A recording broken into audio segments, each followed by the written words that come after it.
we're good to go. Let's call this Planning and Zoning Commission meeting to order for July 3rd, 2025.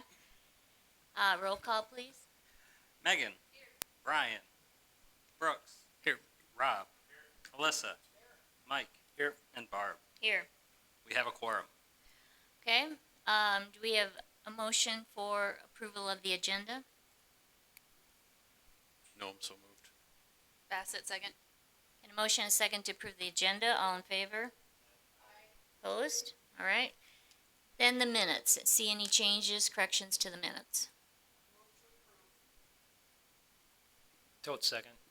A motion and a second to approve the minutes. All in favor? Opposed? All right, this is a time for public comments. If you're here for your own item, you can wait. Anybody in the audience have public comments? Okay. Moving on, we have a public hearing, rezoning of Aspen Ridge Addition. So the applicant would like to, there's a section of lots, you can see it on the screen behind you or in your packet on page 7. They would like to take these and rezone them from R1 to R2. The reason stated in the application was because single-family detached properties in R1 require 80 feet of frontage. If you go to R2, that number goes down to 50. So that seems to be the stated reason to conceptually probably add more lots. So it is contiguous to other R2, being the more orangish yellow to the right and the southeast. But that is their request. They would like to rezone this area. It is not platted. That's why you see that long hieroglyphic looking description. But so that is the area they would like to rezone from R1 to R2. I guess my concern would be in this location. I mean, I don't know where we draw the line. I guess whether we want to allow R2 everywhere or set some kind of guidelines on where we want R2. But these are pretty decent lots. My concern would be if someone wanted to put a house there and have a 3-stall garage or something, because they are pretty decent lots. R2, I could see a lot more issues with variance requests and conditional use requests and things like that. So that'd be my concern in this spot. Just noting for the record, it does not appear the applicant is present. So, since these were, I'm trying to recall all our actions on this, but since these were zoned as R1, that leads me to believe that the preliminary plan had these as R1. So this is a change to the preliminary plan. Does that require also a amended preliminary plan? So maybe not preliminary plan, but DEPs, they'll probably have to send something in because they're gonna need more utilities. They're gonna have more utility lines, so water and sewer, which means they're gonna cut into the street.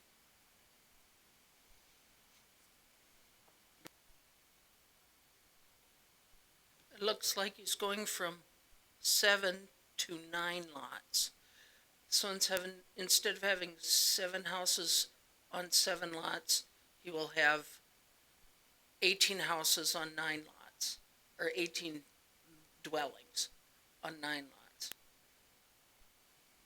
My understanding is that I think they're still expected to be single-family detached homes. I don't think they're going to be duplexes or twin homes. I think their plan is to have them just be smaller, traditional homes. They just want them to be more lots with a smaller house on them. I think. I can't speak for the applicant, obviously. Okay. They're not here, but So that's my why understanding.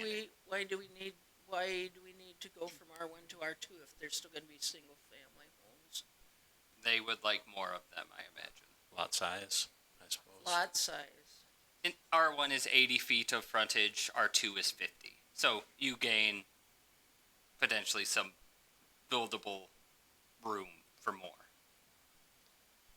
It does say in the application to describe the purpose of rezoning single-family detached properties with frontages less than 80, so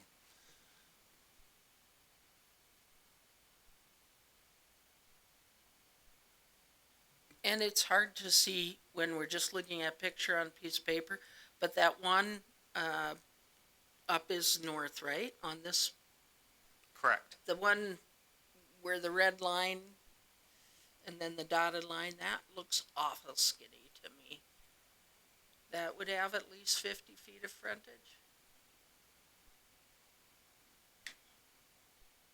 It doesn't have dimensions, but we would require it to have 50 or more. And whether that's accurately reflected or what, I don't know, but we would require, if it was rezoned, 50 feet. So Patrick, on like to the right of that, those are bigger lots, but those are also R2. What are they putting there? Do you know?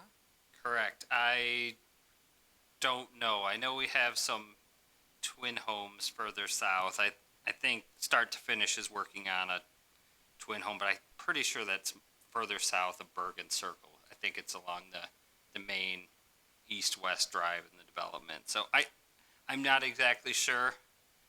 I want to say that Capstone Homes is marketing these lots, and usually they do smaller single-family type homes, but I'm not necessarily sure of their plans. Without I can speculate, but the developer's not here to tell us for sure, so I'm not exactly sure. Did they knew about this meeting, correct? I believe so. We're in pretty regular contact with the developer, so I imagine they did know about it. And on the diagram, just for anybody who happens to be watching, the blue on the right, that's commercial, is it correct? So the lot on the northeast side for sure is commercial. The lot below it, that fluctuates quite a bit, I think, what they plan there. Last I heard, they planning housing. I don't know if it's what its zoning is currently. It seems interesting it extends out to the road, but Tammy's looking it up for us. Okay, so it probably is commercial. No? Oh, okay. It is R2 now. So that is also R2. So you have R2 moving east from where we're looking.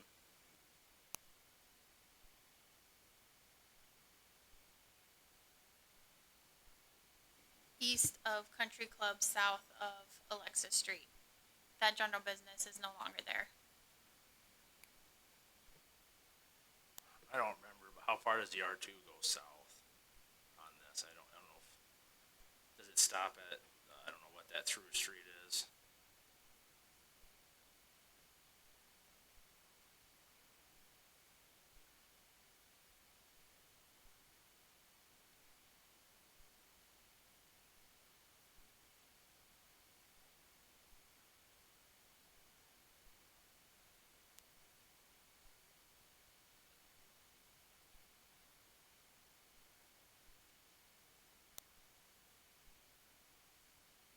So the yellow is the R2. So is the one by the road still general business? Or? Okay, so R2 goes all the way down to Christensen Street. And then further south, it jogs over a little bit and then south again.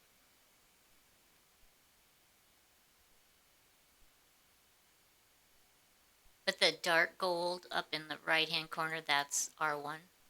The dark gold is the apartment, so it's R3. Oh, that's the apartments. And the general business to the northeast of that that's the Casey's.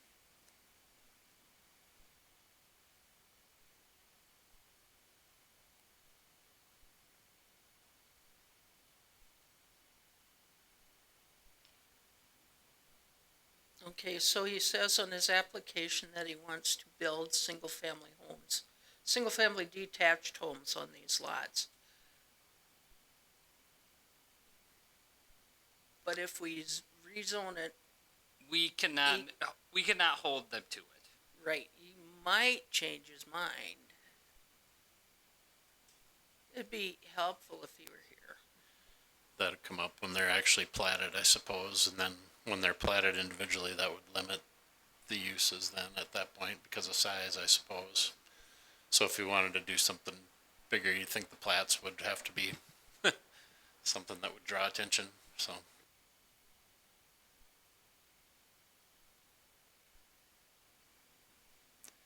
It seems like we have had a number of these where developers are reducing, going to higher density, which I'm a little torn about. I mean, you know, it,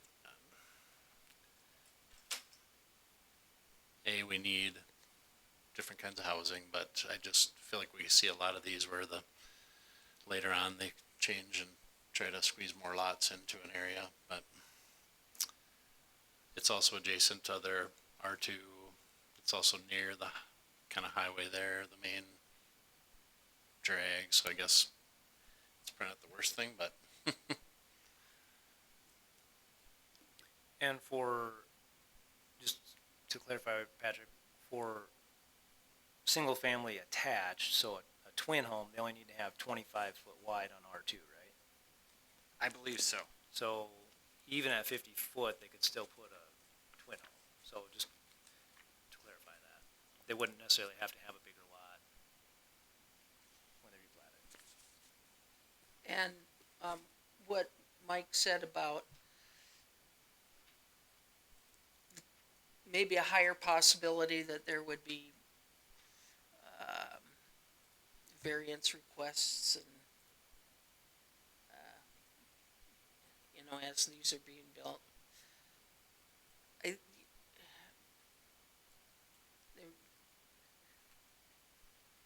might be, a lot of times those smaller houses don't have basements, so I wonder if the developer's thinking of putting basements under these, are they gonna be like garden homes, smaller in that sense, or are we gonna have people come in and ask, for a variance because they want a 3-car garage?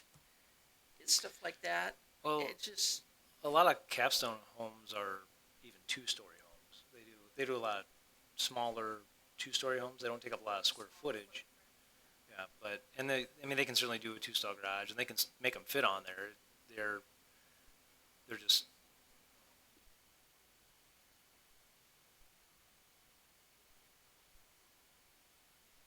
garages in the front and houses behind it.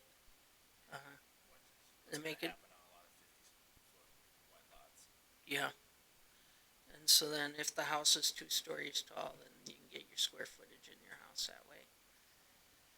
Okay. Do they put basements under them or not? Typically, varies. it varies. I mean, either way.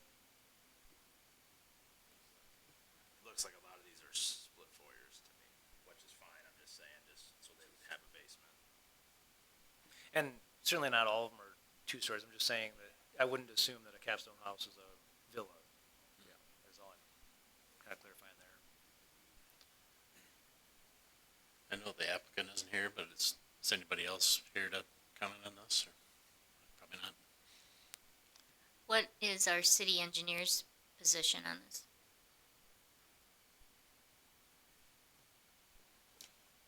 I think it's reasonable for what he's asking for, but it doesn't match the preliminary plans that have already been approved, and it doesn't match his DEPs that have already been approved, so he's gonna have to go through the process again. Maybe not start at preliminary plans, but he'll have to resubmit DEPs.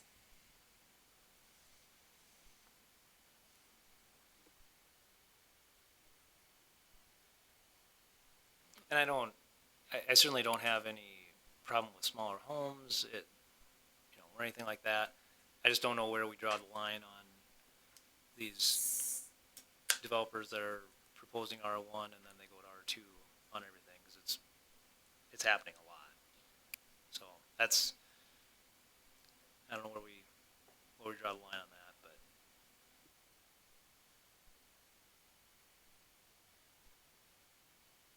It kind of feels like bait and switch. Yeah. Patrick, do you have a opinion on it?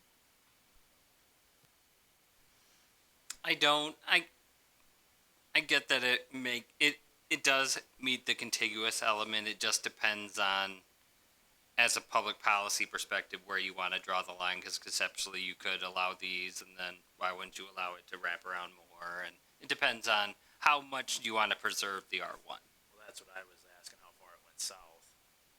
Cause I could see, well, they sold all these, let's keep going all the way around now. And there's I'm not saying they will, conceptually but- nothing wrong with an entire R2 neighborhood. It's just from a public policy perspective, what do you want the flavor of the neighborhood to look like?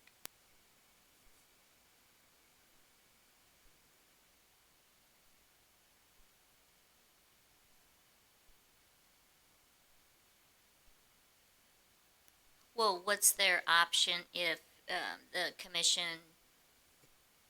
doesn't allow for the rezone, then they have to stay with the R1? So it would go to city council, and city council would either agree with your no to the rezone or arguably potentially overturn. So it'd be a city council decision, but their option if they don't get the rezone, would be if they want to do single family detached dwellings, it would be the 80-foot lot So or more, if however they feel our the vote market is. tonight would be our vote tonight would be a recommendation, Correct. or possibly table it till the developer can be at the meeting. Correct.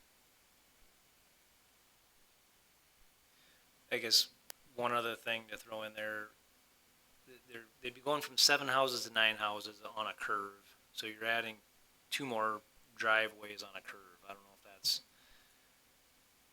something that we want to consider too, but that does add 2 more driveways on a curved road. If you want to look at it from a safety standpoint in that regard. And he's, I don't know how he's doing it. Is he building the houses and then selling them the houses? He's selling the lots, and then whoever buys the lot can decide what they want to put on it. And if that's the case, there could be twin homes on there. This is probably an overgeneralization, but in sometimes the developers do build the homes themselves. Most times they do the legwork on the planning side. They most times probably put in the utilities and the underlying things, and then they market them to builders and other companies that would want to find buyers and build homes. And Rob would be more of an expert, and Tammy would probably have more of a historical knowledge, but that's my understanding of how most of the developments work. They prepackage you a lot with connections to it, and they will sell it to who wants to buy it.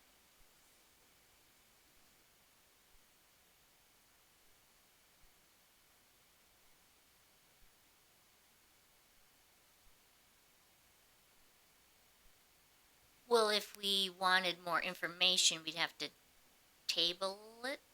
They're not going to be happy about that. But I don't know why they're generally here. Yeah, I'm a little surprised.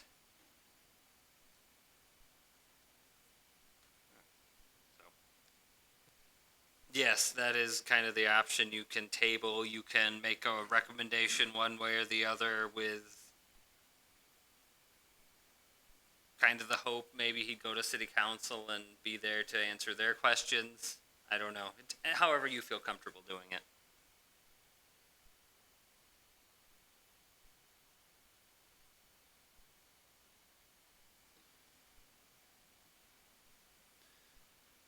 Yeah, I'm concerned about the change from the preliminary plan and adding more lots on this curve and upping the density of this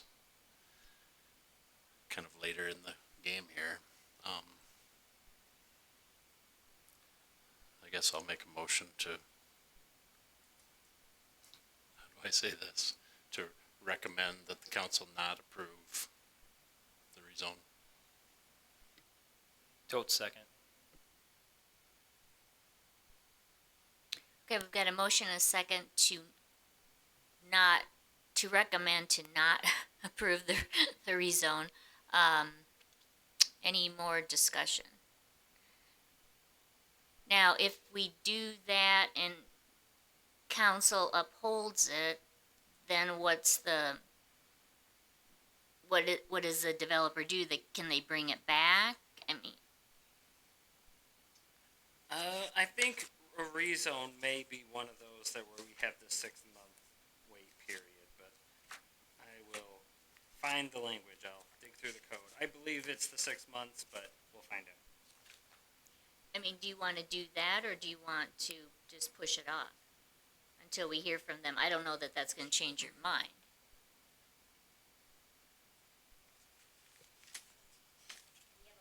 We have a motion on the floor, so I guess we better deal with that Yeah. first. And I have a question too. It does not appear a rezone has a 6-month delay, so they could get denied and come right back.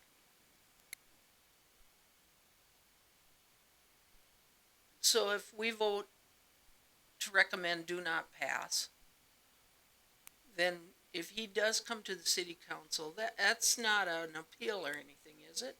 No, It is not. it is not. So he can present whatever new or additional information that he wants. Correct. And as we saw last time, it might be possible that he would provide some whatever supplemental information, and the council may go through a first reading and send it back for a revised recommendation. It's procedurally however they would like to do it, but yes, they could potentially hear new things.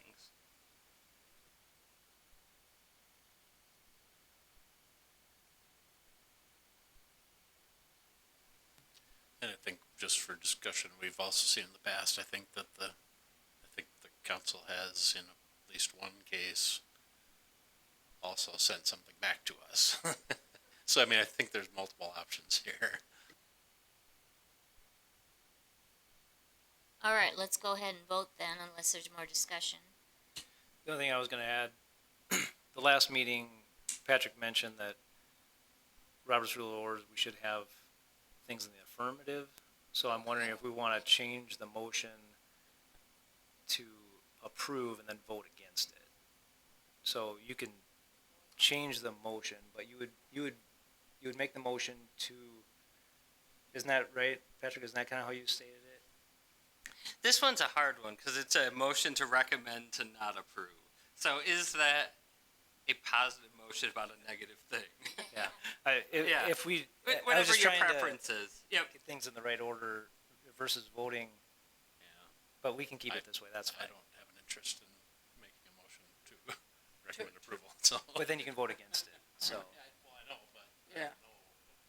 To recommend. Okay, that's fine. Do not. Whatever That's you fine. feel is the clearest way to do it. That's fine, I was just seeing if that's what we wanted to entertain. Okay, so we've got a motion to send this to council with the do not pass on the rezone, correct? All right, all in favor? Aye. Opposed? Okay, so that is on the council agenda for, Monday.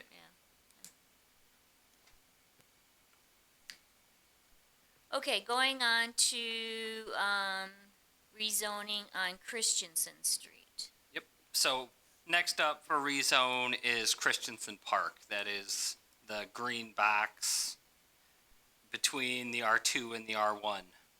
So Christensen Park has pickleball courts currently. They are working on the splash pad. In addition to that, I think it's still being something we're working through with them is some kind of structure with bathrooms and other things typical to what we have in our parks. So right now as NRC, it becomes difficult because so public park is the principal use, and then it includes everything fundamental and essential to a park. Is a splash pad essential and fundamental to a park? Is our pickleball courts? Is a restroom facility? It's the definition of what is a park. So every accessory structure in an NRC district requires a conditional use permit. So that's kind of a hurdle. They would conceptually have to get anywhere from 1 to 3 with those things. If you consider 1 the principal use, they would need 2. With switching it to institutional, not only is it eventually going to be a public park, and we kind of want all our parks and public buildings and schools and churches hopefully eventually it'll all be institutional. But institutional allows a certain amount of accessory buildings by right based on the size of the lot. I want to say this lot is 3 point something acres, and it would have 2 accessory buildings by right, if you consider one of those things the principal use, and then those. So it's a way to allow it to get to where we want to be without muddying the waters too much. Yeah, I think that's kind of what the institutional zoning was designed for, because NRC doesn't allow flexibility to really even build a park the way you want. So I would make a motion to approve. Okay, we've got a motion, a second to recommend a rezone on this parcel from NRC to institutional. Any more discussion? All in favor? Aye. Opposed? Okay, so that one will also go in front of council on Monday. Correct. All right. Then we have a public hearing on the Coughlin Nursery, page 22.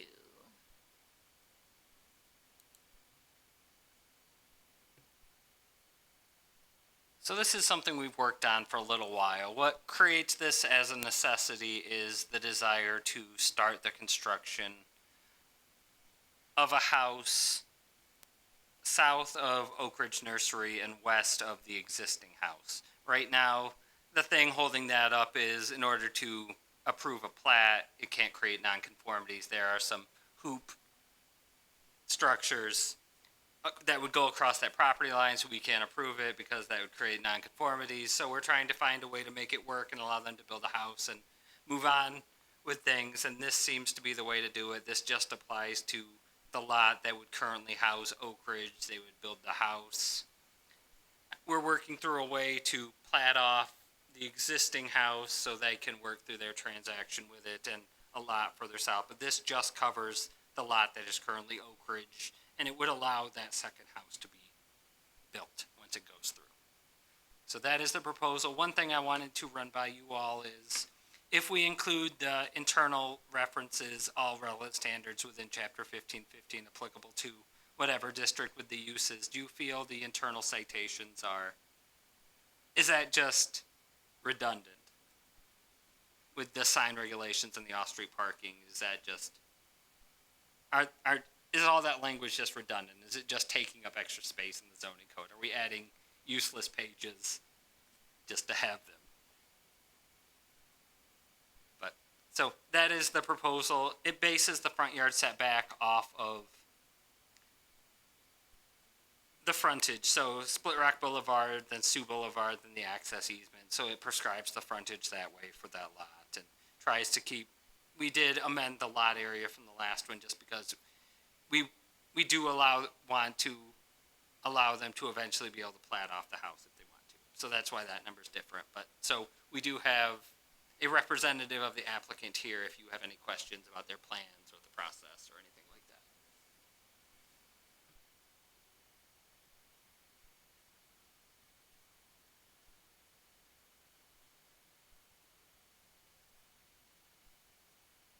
And this is also a recommendation to the city council. This isn't a rezone, it's a text change to the code.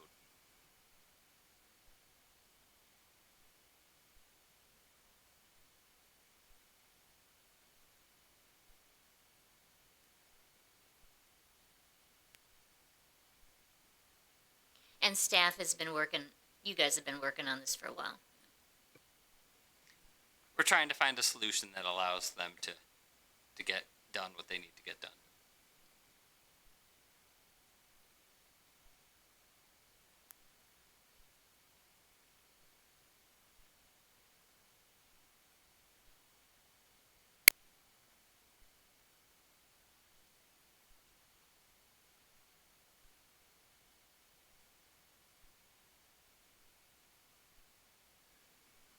Patrick, say again what your question about the references to the other chapters. I didn't quite follow what you were asking. Yep, so below on page 23 of the packet, single family detached dwelling, in each of the principal use sections, it talks about for each one of them, all relevant standards within chapter 15 being the additional use regulation, 1515, the additional use regulations apply. Then for each one, it lists which one, landscaping and nursery retail businesses, GB standards. Public event center, should it develop that way, GB standards, and single family detached dwelling would have to comply with R1. Other than the prohibited principal uses in buildings. Everything else after that, is it necessary since all the uses are covered up above? Do we need the internal references? Because is it redundant? Because it's taken care of above. Is it just adding another page to the zoning code that doesn't accomplish much? Because it's covered elsewhere. Yeah, I guess if it's covered, I would say take it out.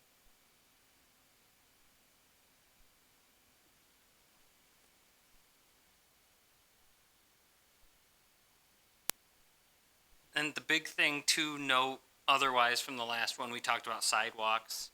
So the process, if you didn't want to, the mutual access easement or Sioux Boulevard or Split Rock Boulevard conceptually would require a sidewalk.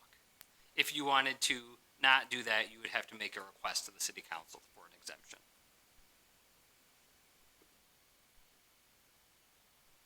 In the paragraph about off-street parking regulations, I think I see a typo. First line says unless modified by the special area regulations below, and it says off-spring parking. It should be off-street parking, I'm thinking. Yep, I agree. Yeah. That It's just for your darn kids. autocorrect. Nobody else. Yep. So if those go away, we'll just that'll be eliminated. If not, then we'll make the correction.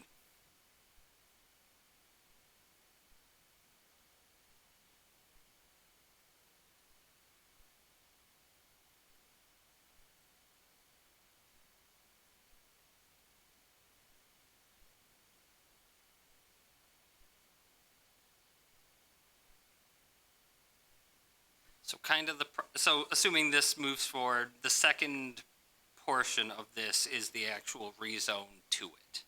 So we would get that scheduled for as quick as we can, which would likely not be until August 7th, because I think we don't have quite the 10 days from the 9th to make it by the 17th. So then the actual rezone would dovetail after it. So you create the rules, then you put it into the rules. It's a two-stepper. So it has to be complicated, of course. And this, again, is a recommendation to the city council. Correct. I would make a motion to recommend this to the city council. Bassett, I'll second. Okay, we've got a motion and a second to recommend going forward. I think I see another typo.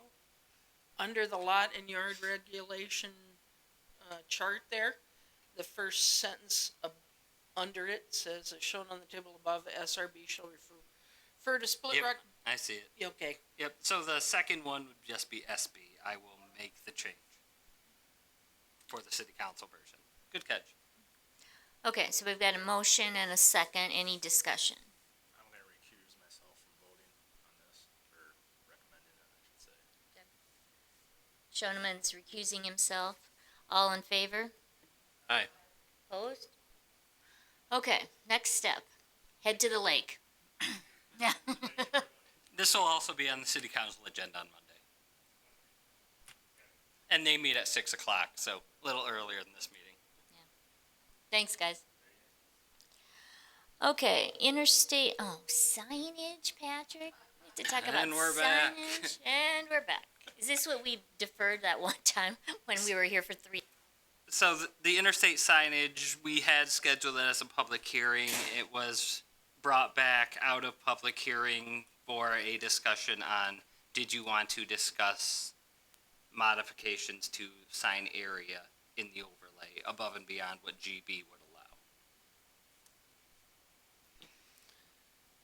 Yeah, I can, start, cause I made the motion to pull it off, so I can, but I think that with, I just think that with the changes in height, that also, to me, it's logical to consider an increased area of signage in that district as well.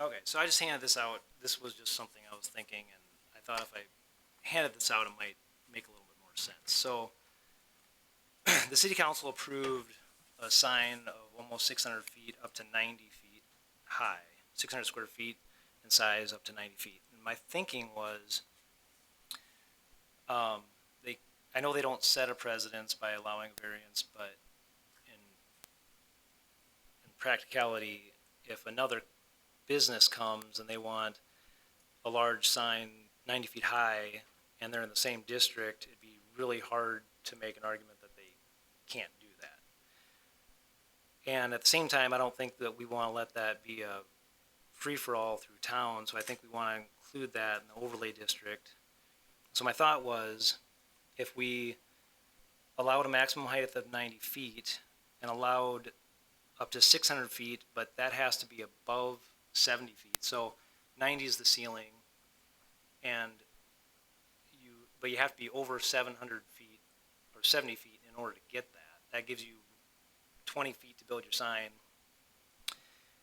And then down to 50 feet, you can have a 400 square foot sign, and then down to 30, you'd be at your normal maximum. And so, and then below that, I kind of explained, so this is my thought. We can change this, argue it, whatever. This is just what I was thinking. But my thought was, if you're above 70 feet, you could have up to 600 square feet, and 200 of that has to be above 70. So I think I did that wrong. I think I wanted 400 of that above 70. Where am I at here? Yeah. I wanted 400 above 70. No, that was right. 200 of it would have to be above 70, and then 400 of that would have to be above 50. So, anyway, so in order to get a large sign, I'm thinking we want to get that height up there so it's not disturbing the lower as much, but it still allows for it. But depending on how you build the sign, I don't know how they're going to build the sign. If it's a vertical sign more than horizontal, they may want to come below 70 feet on some of that. We could allow some of that, but my point is that we want to have the majority of that height. If we're going to go bigger, we want the majority of it up high. So that's kind of what I'm trying to outline here. But so if we went, they could up to 30 feet, you could have 200 feet, and then when you get above 50 feet, you could have 400 square feet, and then above 70, you could have 600 square feet. And then I was thinking that for the multiple sign calculation, that we would only calculate that at the 30 foot height calculation, so the 200 square foot, because if you have a 600 square foot sign, 70 feet in the air, 90 feet in the air, that's not really going to influence the lower sign. And you wouldn't, like that sign that the council allowed, that's 600 square feet, that other sign wouldn't be allowed, and they allowed it. So trying to think of a way, because those are really two different things, and the 600 square foot sign high in the sky isn't going to be the visual when you pull in there and you have this other sign that's 200 square feet. So I was thinking that if we just looked at that as if it was a 200 square foot sign for the distance on that multiple sign calculation. That's kind of my thought. But I'm open to suggestions.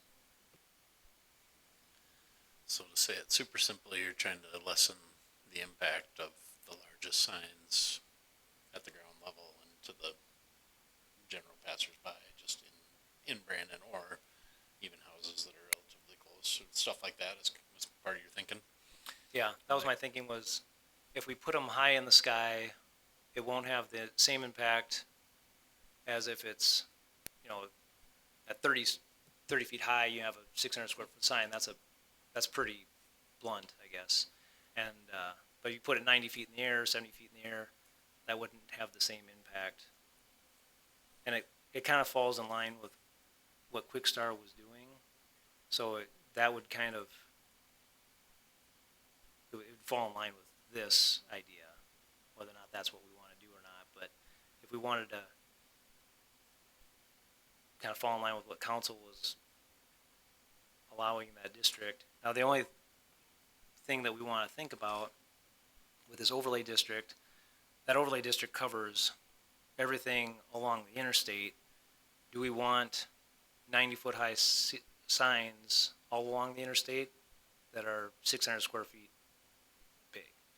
So that's the other thing we want to think about. Do we just want to allow the extra height and size in the I-90 Plaza addition, or do we want to allow them throughout the overlay district, or what do we want to do there? I was thinking of this as the overlay district because I think we talked about that there could be development on the north side of the interstate at some point. And to me, that's okay. I'm personally okay with that. Height of sign max on both sides, and if someday something else develops on the interstate, as long as it's in that corridor of I-90, I'm okay with that, and it would keep us from having to come back and consider another spot if there's something that develops, and another spot if there's something that develops.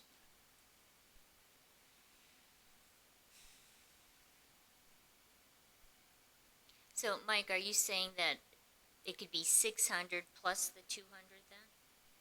Or does the 200 come off of that? For that one sign, it would be a maximum of 600, and then, so if you had 200 square feet of that at 30 feet, then you could only have 400 square feet as you go up. So that one sign. But now for multiple signs, I would still allow the multiple signs because, if you have a sign 70 to 90 feet in the air, like Quickstar, you need another sign when they pull in that they can see. Otherwise, everybody's gonna, but you won't even really see it in a car. I mean, the roof and everything. So it's not even visible in the development. So it would, I think we should still allow for the multiple sign calculation that we discussed. But I would propose that instead of using the 600 square foot as the distance, 600 feet, linear feet for that 600 square foot sign, I would say we just do 200 linear feet because that other sign's so far away that it doesn't really influence that smaller sign.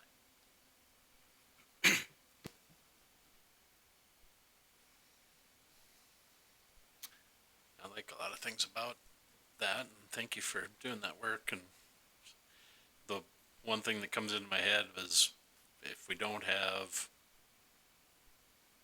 any tie, like the general business, we have the tie into the frontage, and if we don't have that kind of a tie-in at all, it would allow any size lot in that district to have all this signage.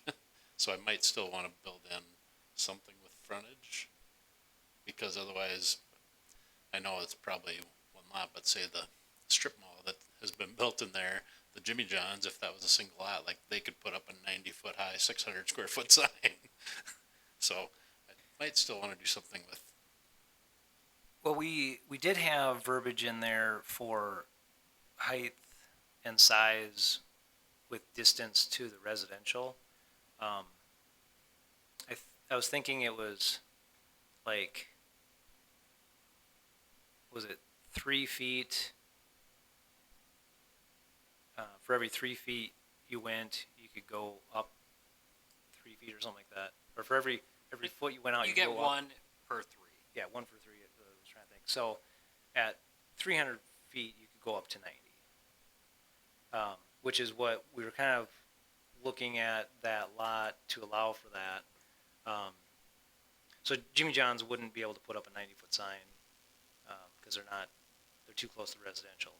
But there still is frontage calculation, I think. I just think instead of calculating it at 600 square feet, we would calculate it at the 200 square feet because it's so high and so big. You know, that Quick Start wouldn't under the other calculation. If you had to be 600 square feet or 600 linear feet away from a 600 square foot sign, they wouldn't be able to put up a second sign because they're not 600 feet away. So if you calculate it at the 200 square foot, that'd be the most you'd look for a linear size for your second sign. Now you'd only be able to put up one tall sign too. So you'd have one sign above 30 feet, and that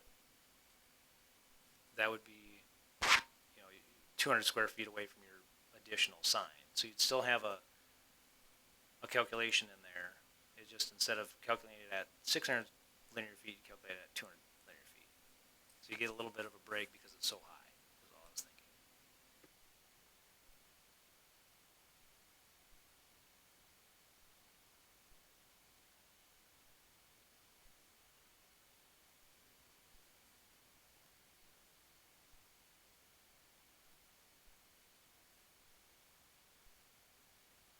So what we're seeing here on page 26, 27, 28 is the overlay, is everything about the overlay district. That it was the draft that was discussed at the last one. So that is the current version without any changes as to size.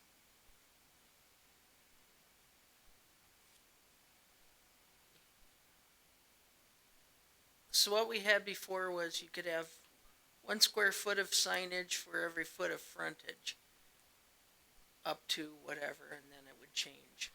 So that isn't in it anymore. That's general business. That's coming to, that's in That's discussion the one too. that's coming up. And it's Okay. yeah.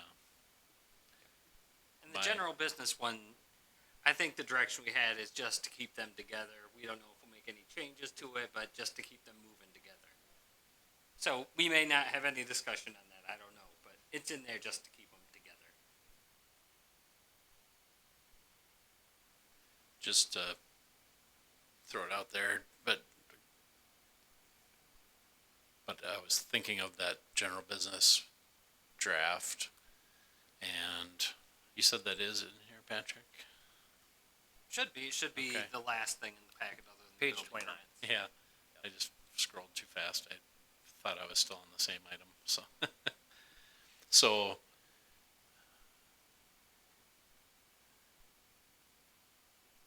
each lot, this is the general business, each lot will be allowed 1 square foot of freestanding signage per 1 linear foot of street frontage up to 200 square feet.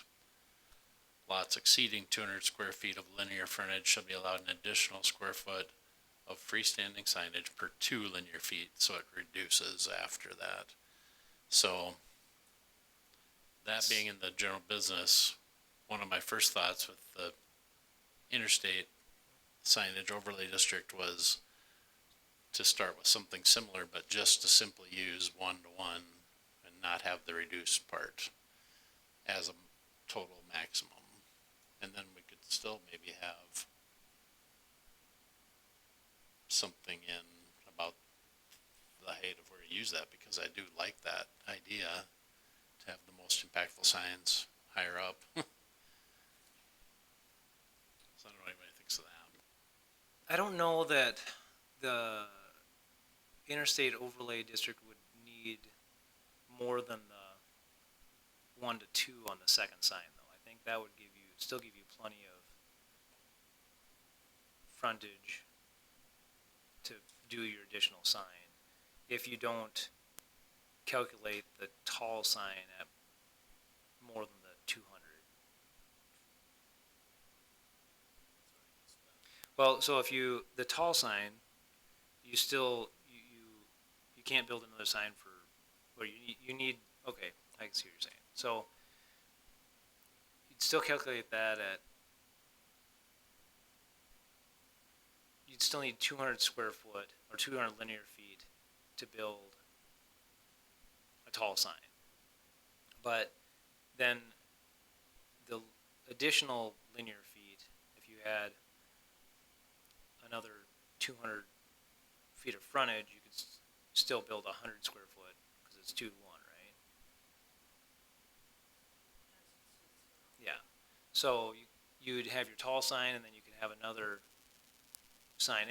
And like Quickstar, I don't remember how much they had, but didn't they have like, Well, they have 3 front yards, yeah, basically. So they have a lot of frontage. Yep. If you use that calculation, 1 for 1 up to 200, and 2 for 1 after that, they would have an allotment, a lot of allotment that would be wasted. So, okay, my recollection is that I thought we estimated that they had 700 and they would have 700 and around 700 feet of linear frontage at the Quick Star. So this 1-to-1, that's why I thought of it. I think it would work with what the council passed. That with the 2-to-1 graduated, they would still be in excess of that if we had the 2-to-1 reduction after 200 square feet. So they wouldn't have enough signage. Because they'd get 200 feet for the first 200, and then say it's 700, the other 500, they'd get 250. They'd have 450 total. So they'd still be in excess of that. So that's where my brain just went to the 1-for-1 simple on the overlay district, and we can still do other provisions if. Now, I can't remember. It seems to me like their total frontage was like 900 or something like that. yeah. It looks like, just quick here, it looks like it's over 900.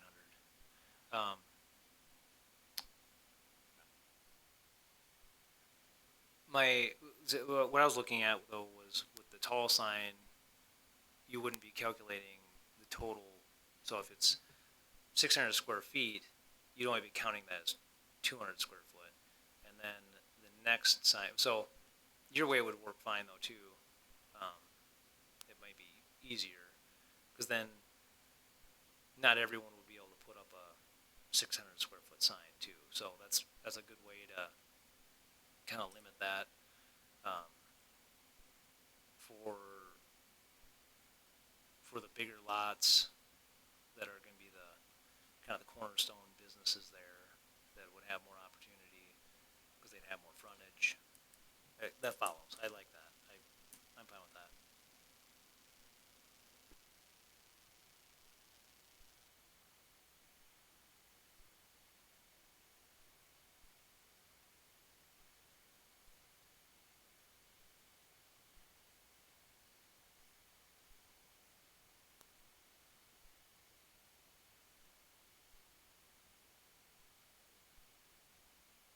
So then, I guess, Patrick, we're kind of talking about adding that additional signage verbiage back into the overlay then, and instead of the 2-to-1 in the interstate district, it'd be 1-to-1 on the additional signs. That'd give more opportunity for businesses with more frontage to have that bigger sign.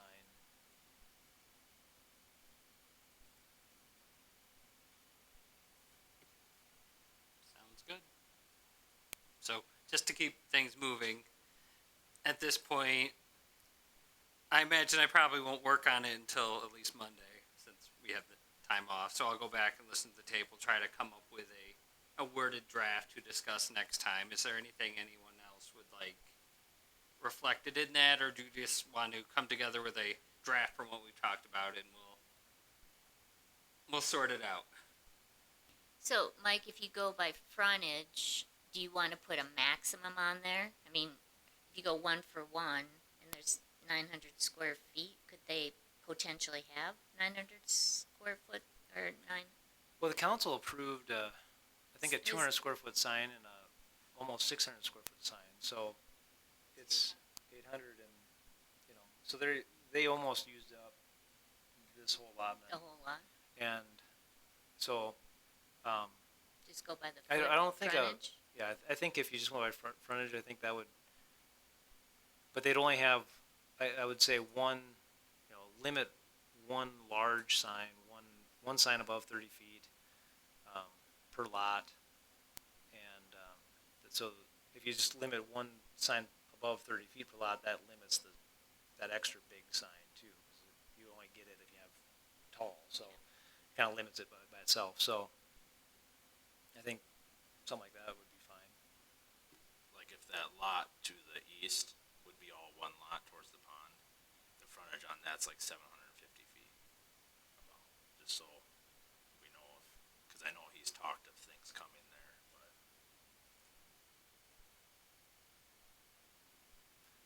I Yeah. know at our last meeting, Brian was saying that he was concerned that not just in the I-90 plaza, but along the interstate, there might be businesses who have frontage will end up having much larger signs than maybe they do now,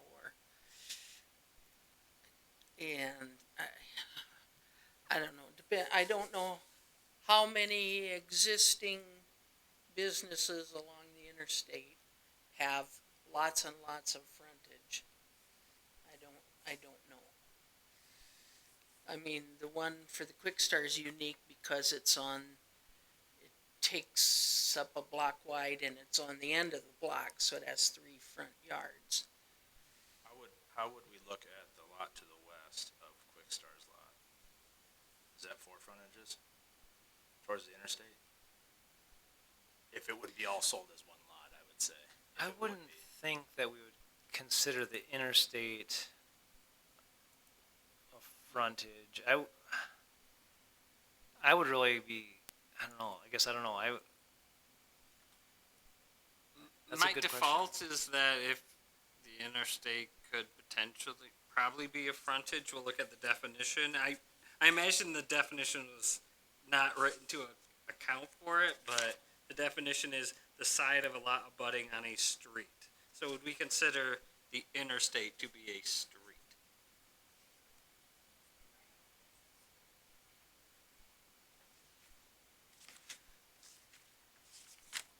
Potentially is probably the best I can do for you right now. I would lean towards no. Cause I would lean towards no, but that's a good question. If you yeah. only looked at Ash and, whatever that first street is there, it's over 700 square feet, just inside the development. Yeah. So, Which that'd probably be, I don't know what that is. It's probably 1,000 then. I guess if that were one parcel and one business, that'd be a pretty big business, so. and you're still capped at one sign of 600, so you still have a cap on that, and so, you know, and then, I guess to the businesses to the west, it looks like a lot of those that butt up to the interstate are like 250 square feet, so they're not gonna have ginormous signs.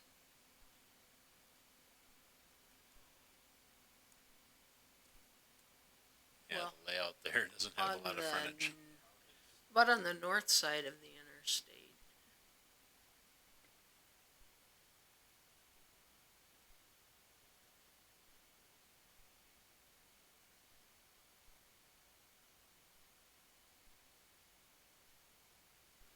Hard to say because the zone goes 1,400 feet, which is just a little ways past Ash going south, right? It's not too far past Ash. Right south of the, call it, what is it now, Circle K, I So that it goes a lot. little farther, so it'd be roughly the same north, so. How is the Holiday Inn? What's the frontage on that? Is that now to Express Avenue?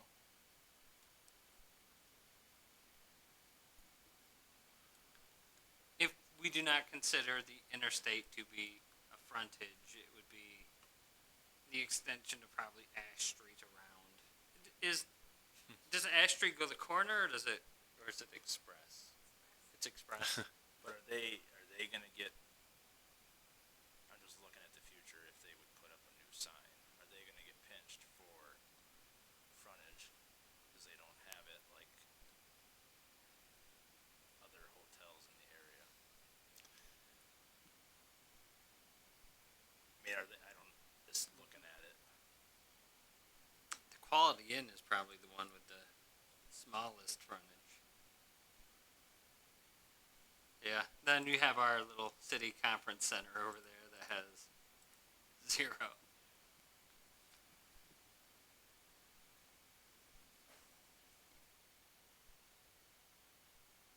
But you're saying like they would still be okay to put, let's just say Holiday Inn would come in and say, I want to put up a taller sign in this overlay district. They still could, even though they don't have the frontage. If they wouldn't have the frontage for, you're just looking at the frontage for another extra sign.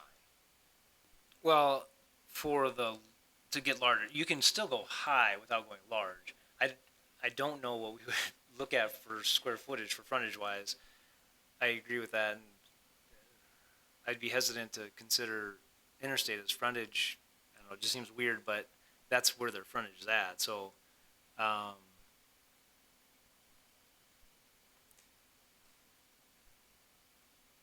unless I don't know, unless we wanted to say something while we're doing this overlay district that businesses that abut the interstate that have less than 500 square feet of frontage can use the interstate as frontage or something like that. I don't know, while we're doing the overlay, we can this would be the time to address it, I guess. Yeah, either the interstate is frontage or it isn't. I would say it is. Like if Holiday Inn would sell, I just making a name up, if Hilton would buy it. Yep. And they want to put up a Hilton sign, would they be not able to do that right now?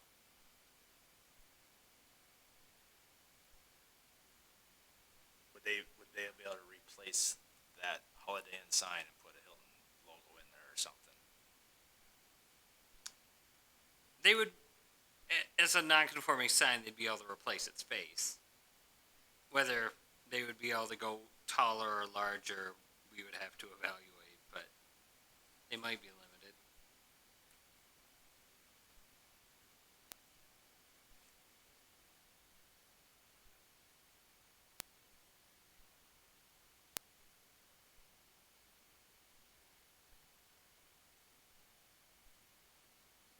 Why can't we just have square lots?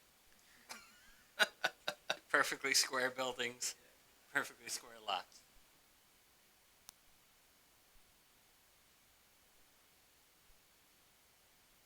I would agree with you. I like your graduated chart to go up. That's how you would jump then if you would do that way. Because I don't know how many will actually come in for a 90-foot sign. I mean, because it's just more expense on some business. I mean, you're gonna get it, but And my thought was the city council approved it, and we don't want. I think we want to kind of capture where this goes.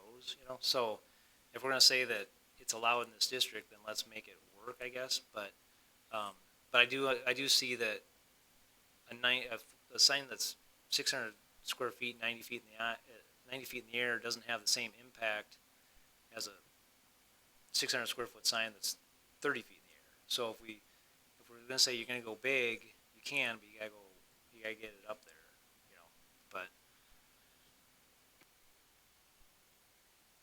But I don't know what to do with the, if we wanted to say,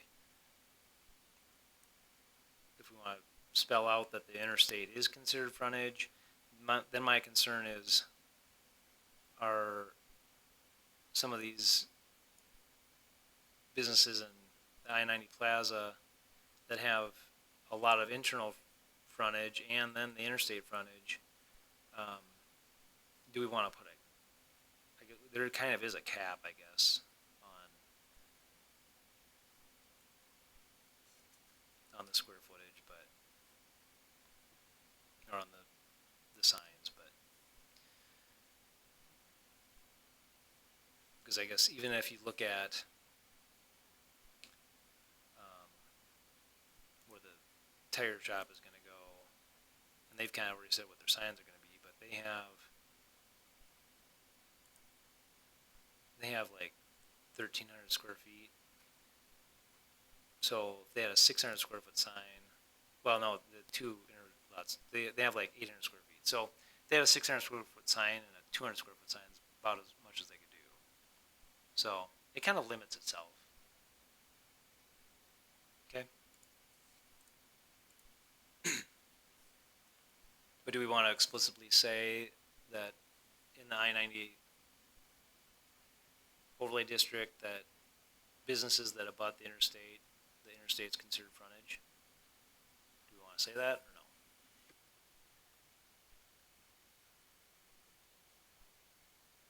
It just says, right now, it just says a street, right? Correct. Yeah. Is Well, the interstate a street's a street? street. Are on and off ramp know? streets? Could get, however you Yeah. wanna do it, we'll make I it mean, work. frontage doesn't mean you have access on that side, right? You don't have to have access on a frontage in order to call it a frontage. Correct. We You have a don't- lot of double frontage lots and corner lots that Yeah. have one access point. Right, my brother's lives on, well, I grew up on Sylvan Circle. So the front yard is in Sylvan Circle and the backyard touches Split Rock Boulevard, two frontages. Only access on one of those. So, you know, and we don't say in our ordinance, you know, and a collector road, you know, street is considered a street, a frontage, you know. So, I mean, a street's a street. There is, large easements and stuff like that for the interstate. My thought was Lee Skilling was in here, and we gave him a variance for some things on that lot behind the old chiropractor place. Yep.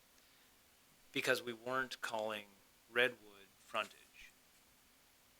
Because there's a drainage ditch easement there. So that's kind of where I remembered that. And but we gave him the easement too. So yeah, because we kind of see. So I don't know. That's why that's kind of where I'm at in my head, I guess. yeah. And that was the discussion there, is that easement separated them from the Redwood, and so, yeah, that's why it wasn't naturally considered frontage. So if any kind of property, or, well, yeah, anyway, interesting.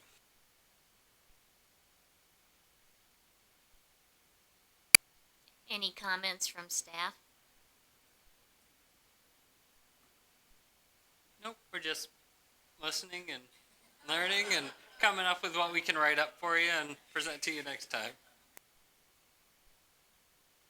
I know inside your heads you have to be thinking something.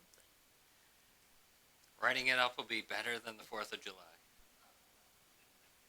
Excited.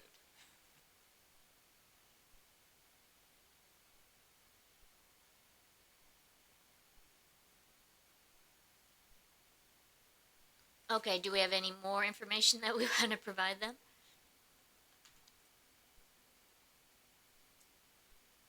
Got something to work with? I think so. I'll go back, listen to the tape, so I'm working through it as I listen to it on Monday or Tuesday next week, and we'll come up with a new draft and talk about it next time, and hopefully we'll move one step closer, if not more than one step. Okay. All right, let's move on then to GB freestanding signs amendment, page 29. So that one's in there. I think we have it all hammered out. It's just in there to keep them together in the process. So if you have any additional thoughts, great. If not, that's fine too.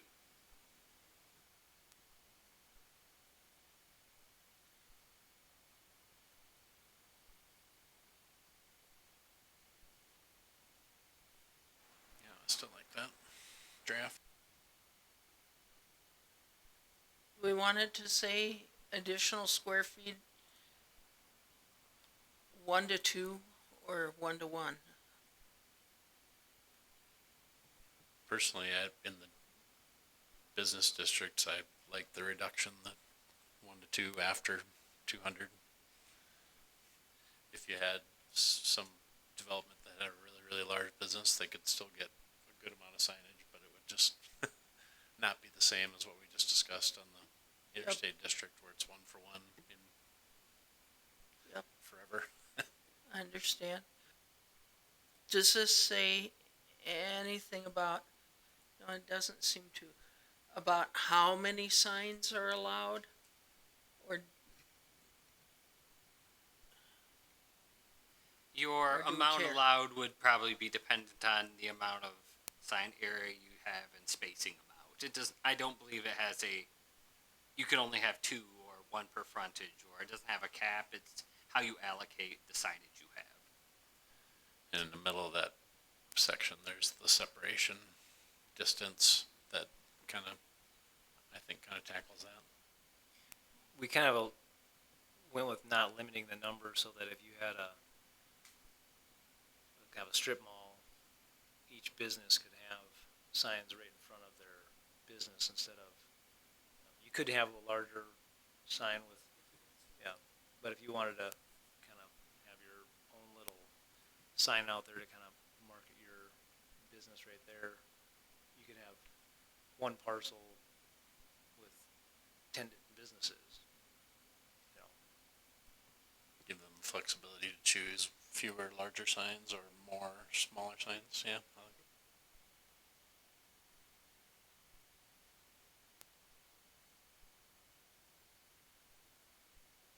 it. Okay, so we don't need to do anything more on that one then? We're good? Okay. Okay, then moving on to, building permits. Based on the end of June, we're roughly on pace where we were last year. We're 2024 single family was 27 permits. This year's 24, so down 3 there, and we're down 3 similarly multifamily. So roughly we're on pace where we were.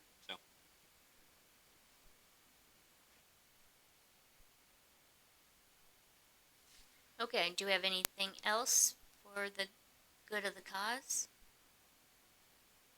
Let's get out of here. We need to be burning some fireworks someplace, I'm thinking. You can shoot them now. Okay. It's legal, right? Okay, I'll take a motion for adjournment. Toad so moved. Bassett, second. All in favor? Aye, all right. Thank you, everybody. we are adjourned at 7:43 p.m.